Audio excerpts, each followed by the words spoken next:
Assalamualaikum warahmatullahi wabarakatuh. Pada video kali ini kita akan membahas tentang gaya bahasa sebuah puisi dari Djoko Pinurbo dalam sajak Musim Panas dan Surat Kau dengan analisis stilistika. Sebelumnya kami akan memperkenalkan presenter pada pembahasan video kali ini. Pertama ada Muhammad Altaf Rezayan dengan Edi Student 1832-0034 dan Nurma Kameliatin dengan ID Student 1832-209.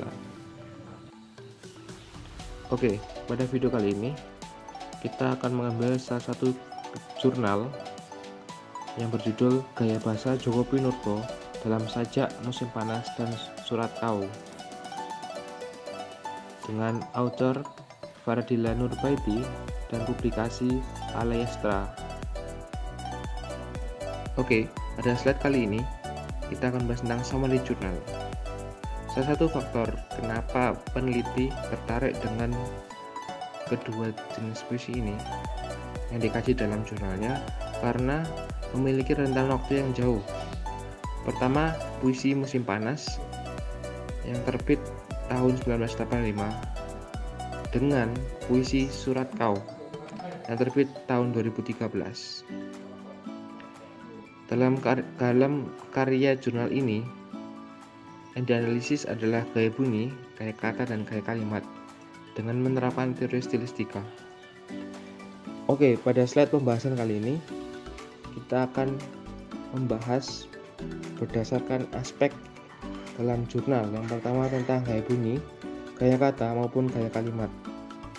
Yang pertama berdasarkan gaya bunyi. Pada sajak Musim Panas dan Surat Kau ditemukan asonansi dan efoni dan tidak ditemukan aliterasi pada keduanya. Jadi dapat ditemukan bahwa Djoko Pinurbo tidak menggunakan aliterasi dalam kedua karya ini. Kemudian dalam segi kata ditemukan gaya morfologi, kosakata, dan kiasan yang berbeda. Pada sajak Musim Panas ditemukan gaya morfologi dengan jenis pemotongan dan penggabungan kata. Sedangkan pada sajak Surat Kau ditemukan gaya morfologi dengan jenis penambahan imbuhan. Itu tadi perbedaannya.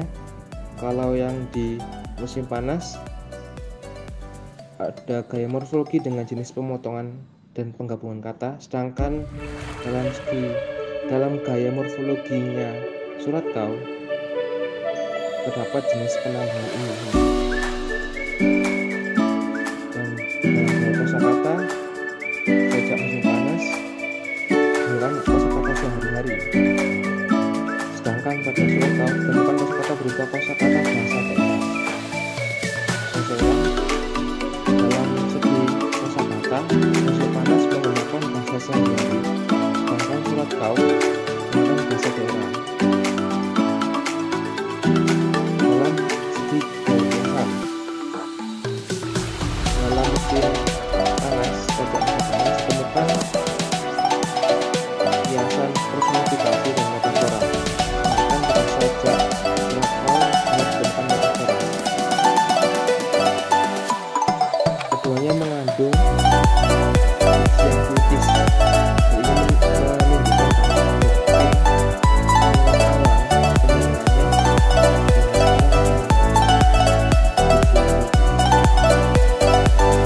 kemudian berdasarkan gaya kalimat ditemukan gaya pengerasan berupa bentuk paradoks pada sajak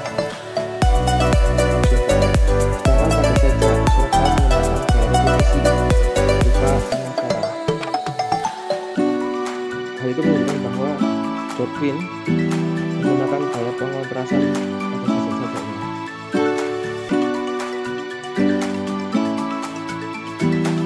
Oke, kita masuk dalam kelebihan jurnal yang kita bahas ini. Jurnal ini punya kelebihan dalam cara menganalisanya dengan menggunakan cara perbandingan, yakni membandingkan dua puisi yang diciptakan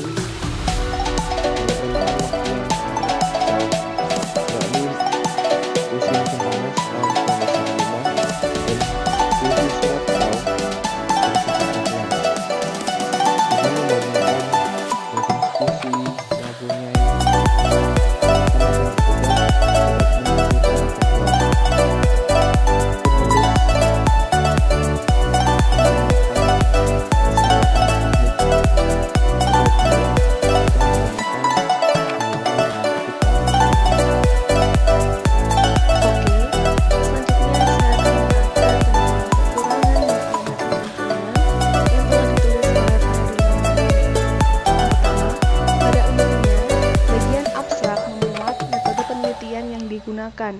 Namun, pada jurnal ini, penulis tidak menyantumkan metode penelitiannya. Penulis hanya menyebutkan teori stilistika sebagai teori untuk menganalisis data. Selanjutnya, jumlah kata dalam jurnal ini hanya berjumlah 93 kata.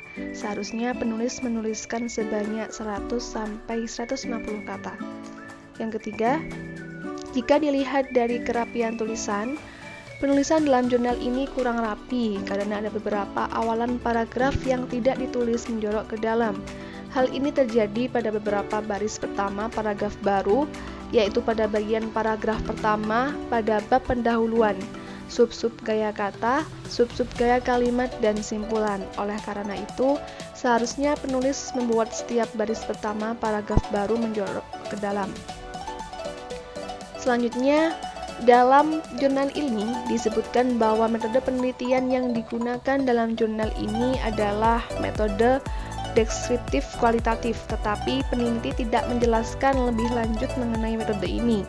Penulis hanya menjelaskan bahwa metode ini digunakan karena ia akan menjabarkan dan mendeskripsikan hasil analisis datanya secara informal. Nah, seharusnya penulis menyebutkan alasan menggunakan metode ini. Berdasarkan penelitian kita, penulis atau peneliti memaparkan hasil analisis dengan jelas sehingga mudah difahami oleh pembaca. Bahasa yang digunakan juga mudah difahami sehingga memudahkan pembaca untuk memahami jurnal yang telah ditulis oleh penulis.